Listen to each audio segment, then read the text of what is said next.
I've been asked many times why do I fly these weird looking things without tails? Now I have been flying since 1949. I used to use escapement, so I know what performance is. The advantage in a Simitar is, first of all, no stall. Will not stall, so that we get the wide speed range. We can go. I don't know how fast I can go, but we never get any Dutch roll with too much power. Wide speed range, it's very directional. It stays in any mode you put it in. You want to do a turn, nick a little aileron, and fly. And I'll do 360s all day long. It'll loop by itself if you ask it to. It's so stable. Again, my 2-year-old granddaughter can hold a transmitter while I go get a cup of coffee. Anybody can fly it. It works well and does a great job. And well, when you see the flying tape, you'll see evidence. So. Continuing on in this series, in 1986, after Bill had done the Sierra, he started fooling around with making a pattern ship. And this was his version of a pattern ship. He had the tracer available in a 40 and a 60. Mm-hmm.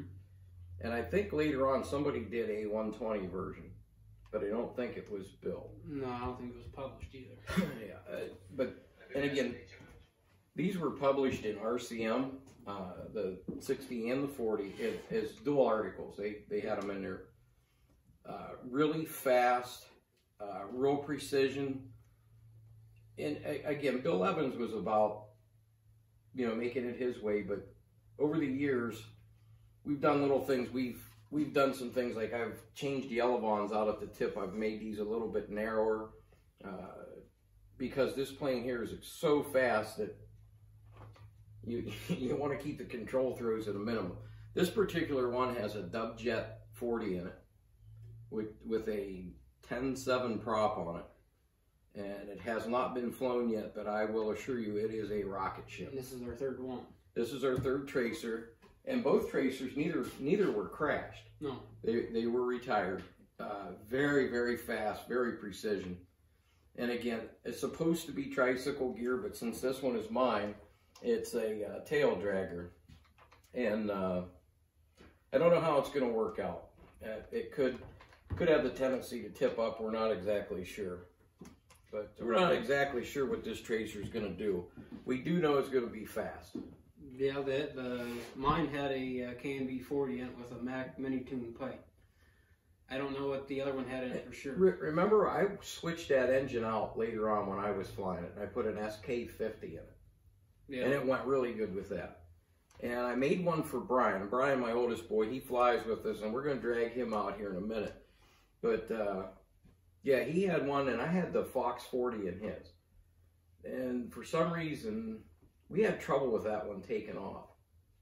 It wasn't a tail dragger, it was tricycle gear. If you don't have this wing just right, sometimes they have a tendency not to want to lift off, or Brian got frustrated with that. But anyway, that one flew well. This plane will perform every pattern maneuver that any pattern ship will fly. It'll tumble forward, aft, knife edges. Incredible. It just dead straight tracks, very, very precision. So if you're looking for a precision, fast aerobatic plane, one that'll perform pattern extremely well, this is definitely a great pattern ship. Never had the 60, but we've done 40s. Yeah. And yeah, I haven't put any nice artwork on the side of it yet. We're not going to do that till we see exactly what it does. Kind of like the... And its canopy is pretty easy to do. Yeah, you did the canopy on this one. I believe it's 2 pieces of 3/8 laminated together. It's 3/8 up there, and it's actually 1/2 inch up there, so kind of got rounded down, and it gets narrowed down to 1/4 inch to meet up with the rudder and make it look all as one there. And again, this is just a basic box. Yeah, 2 formers. 2 formers in it, yeah. 2 1/4 inch sides. This is where it starts getting into some hard stuff. Well, it's not necessarily hard. It's just...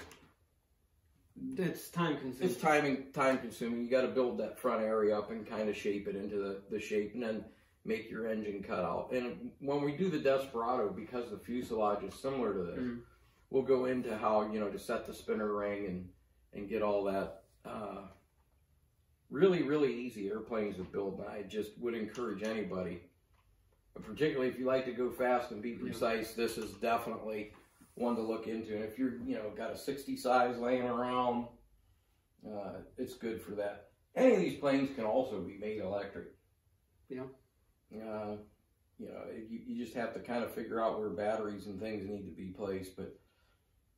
And you wouldn't have to change anything with the hatch setup or anything. You can pretty much get any battery or anything to fit inside there. Absolutely, yeah. But yeah, if anybody that wants to go fast and be precise, this is definitely a plane to look into. And I guess with that, we'll move to the next one. The Saracens were the infidels who fought the Crusaders in the Holy War. And the power of the Saracen was his sword, called the Simitar.